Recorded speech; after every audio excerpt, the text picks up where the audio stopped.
Pakistani students ने उठाया भारत का झंडा और बोला भारत माता की जय। ये हुआ कहां?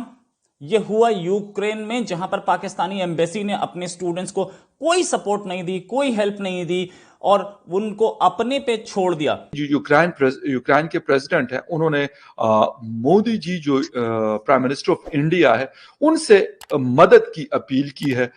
बाकी मदद का तो नहीं पता, लेकिन शायद इस वजह से उन्होंने किया हो क्योंकि उनके रशिया के साथ काफी करीबी ताल्लुकात हैं और वो ये समझते हो कि शायद ये जंग रुक जाए या बातचीत जो कल रात को खबरें आ रही थी। पाकिस्तानी स्टूडेंट्स कहीं मेट्रो स्टेशन में फंसे थे, कहीं पर अपनी बिल्डिंग्स में फंसे थे, कहीं बंकर्स में फंसे थे और पाकिस्तानी गवर्नमेंट की तरफ से कोई रिस्पांस नहीं आ रहा था। यहां मीनवाइल आज ही उन्होंने स्वीडन को कहा है कि हम स्वीडन पे हमला करेंगे अगर स्वीडन ने जो है वो यूक्रेन की मदद करने की कोशिश की। तो इसलिए ये इनमें इतनी जुर्रत नहीं है। जैन, ये बताइएगा कि क्या एम्बेसी में किसी ने आपसे राब्ता किया है इस सारे मामले के ऊपर? नहीं राब्ता किया। हालांकि इससे कुछ टाइम पहले मैंने उनको, जब ये वार शुरू होने से पहले उनको मैंने मैसेज और कॉल की थी। उन्होंने कहा कि जी हमें कुछ नहीं पता, आप अगर आपने रहना है तो आप रहें, अगर आपने नहीं रहना तो आप ना रहें। नमस्कार दोस्तों, जय हिंद। स्वागत है आपका इंडियन प्राउड ऑफिशियल में। दोस्तों, जैसा कि आप सब जानते हैं, यूक्रेन और रशिया के बीच में हाल ही में बहुत बड़ी जंग चल रही है, जिसके तहत यूक्रेन में बहुत सारे विदेशी स्टूडेंट और नागरिक फंसे हुए हैं। उसी के तहत भारत के कुछ विद्यार्थी जो यूक्रेन में पढ़ाई करने के लिए गए थे, वो यूक्रेन में अब फंस चुके हैं क्योंकि रशियन आर्मी अब यूक्रेन की राजधानी पर कब्जा करना चाहती है। दोस्तों, इसी के तहत भारत सरकार ने वहाँ पर फंसे भारतीय विद्यार्थियों को निकालने के लिए एक बहुत बड़ा मिशन गंगा लॉन्च किया हुआ है, जिसके तहत अब वो सारे स्टूडेंट को भारत लाया जा रहा है और भारतीय स्टूडेंट तिरंगा लगाकर वहाँ पर पोलैंड की बॉर्डर की तरफ आ रहे हैं, जिसके साथ ही पाकिस्तानी लोग भी अब इंडियन झंडे का उपयोग करके वहाँ से निकलने की फिराक में हैं। दोस्तों, आइए जानते हैं इस वीडियो में आगे। अगर आपने हमारे चैनल को सब्सक्राइब नहीं किया है तो कृपया सब्सक्राइब करें। पाकिस्तानी स्टूडेंट्स ने उठाया भारत भारत का झंडा और बोला भारत माता की जय। ये हुआ कहां?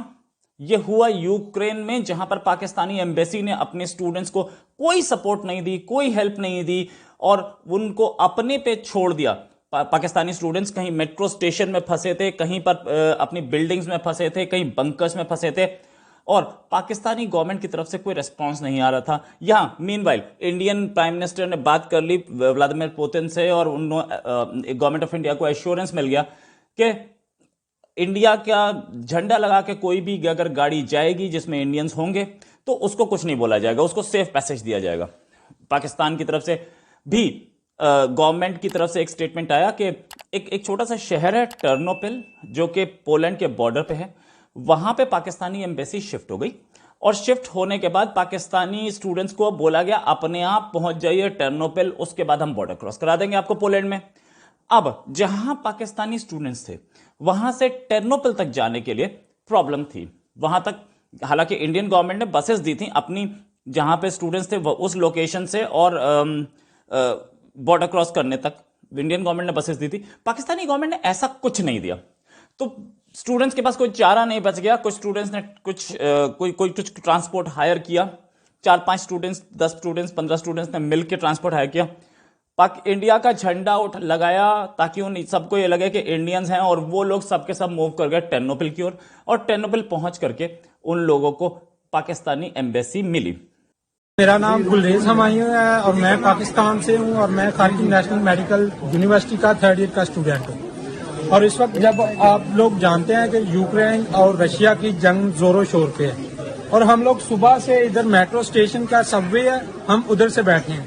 सुबह से खाने को कुछ नहीं मिला, ना हमने कुछ खाया ना हमने कुछ पिया। हम सुबह से इस तरह लावारसों की तरह पड़े हुए हैं जिस तरह दूसरे लोग पड़े हैं और बिल्कुल भी एम्बेसी की तरफ से हमारी बिल्कुल हेल्प नहीं की गई, किसी किस्म की कोई हेल्प नहीं की एम्बेसडर साहब ने। हमारी प्राइम मिनिस्टर पाकिस्तान से रिक्वेस्ट है हमें यहाँ से किसी तरह से निकाला जाए और प्लीज हमारी रिक्वेस्ट। जितनी कंट्रीज के स्टूडेंट हैं सबको इवैक्यूएट कर लिया। हालांकि इंडियन स्टूडेंट जो हैं उनको भी बताया गया कि हम आपको इवैक्यूएट करके इंडिया ले जाएंगे हंगरी के थ्रू, लेकिन पाकिस्तान एम्बेसी की तरफ से हमें कोई रिस्पांस नहीं आया। सिर्फ हमारी रिक्वेस्ट है कि सिर्फ हमारी ये गलती है कि हम सिर्फ पाकिस्तानी और हमें इस चीज की सजा मिल रही है। अगर हम पढ़ने आए थे हमें ये नहीं था पता यहाँ पे ले हो जाएगा। हमारी डियर एम्बेसडर साहब से रिक्वेस्ट है कि काइंडली हमारे तरफ भी शफकत करें और हमें किसी ना किसी तरह यहाँ से निकालें, क्योंकि it's impossible to survive here. आप लोग देख सकते हैं, हमारा कैमरामैन दिखाएगा आपको कि लोग इधर किस तरह सर्वाइव कर रहे हैं। बहुत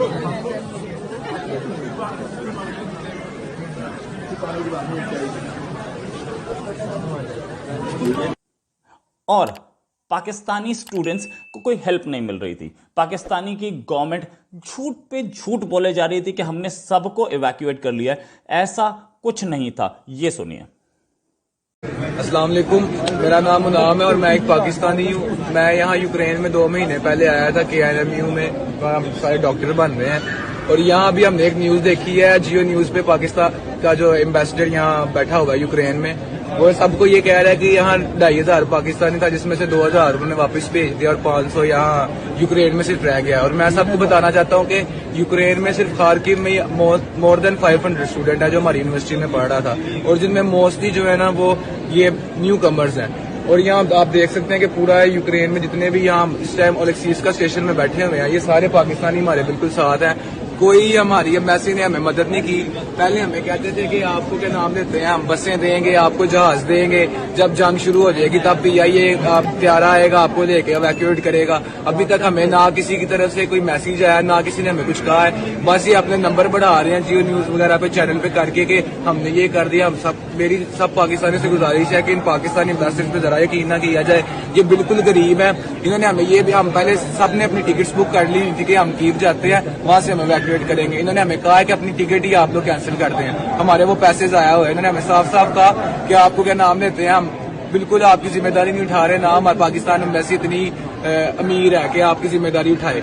जो यूक्रेन के प्रेसिडेंट हैं, उन्होंने मोदी जी जो प्राइम मिनिस्टर ऑफ इंडिया है, उनसे मदद की अपील की है।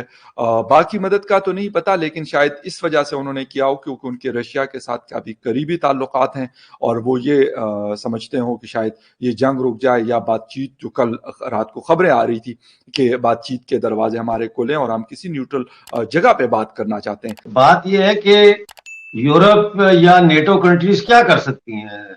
वो कोई अफ्रीका में तो ये जंग नहीं हो रही, या किसी एशिया के गरीब मुल्क के ऊपर तो हमला नहीं हुआ। ये तो रूस है। रूस ने क्या बोल भी दिया है कि अगर आप नेटो के किसी कंट्री ने कोई इसमें मदाखलत की तो फिर उसके ऊपर भी हम समझेंगे कि हम जंग करने का हक रखते हैं। आज ही उन्होंने स्वीडन को कहा है कि हम स्वीडन पे हमला करेंगे अगर स्वीडन ने जो है वो यूक्रेन की मदद करने की कोशिश की। तो इसलिए ये इनमें इतनी जुर्रत नहीं है। सर, एक मतलब मोदी जी को कॉल की गई है यूक्रेन प्रेसिडेंट की तरफ से कि आपकी हेल्प की मुझे जरूरत है। यकीनन ये उनको पता है कि कोई मोदी जी अपनी फौज तो वहां पे नहीं भेजेंगे, क्योंकि नाटो नहीं भेजेगा तो पाकिस्तान या फिर हिंदुस्तान या यहां से कोई और मुल्क, मेरा नहीं ख्याल कि कोई ऐसा कर सकता है। लेकिन शायद वो इसीलिए कह रहे हैं कि उनके बड़े अच्छे ताल्लुकात हैं रशिया के साथ, पुतिन के साथ उनका बड़ा आना जाना है, तो शायद इस वजह से उन्होंने कॉल की है कि शायद वो उनसे कहे कि भाई बस कर दे, वही 3-4 दिनों में यूक्रेन आपका मुकाबला शायद नहीं कर सकता।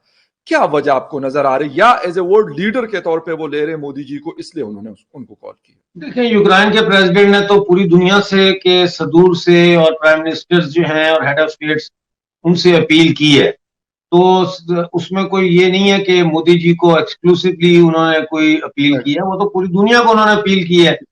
अब बात यह है, 2 चीजें यहाँ पे। एक तो ये कि सिक्योरिटी काउंसिल का जो यूनाइटेड नेशन सिक्योरिटी काउंसिल का जो इजलास हुआ है यूक्रेन के ऊपर, उसमें 15 मुल्क हैं, जिनमें से रूस ने उसको वीटो कर दिया रेजोल्यूशन को, और इंडिया ने, यूनाइटेड अरब एमिरेट्स ने और चाइना ने एब्सटेन किया है।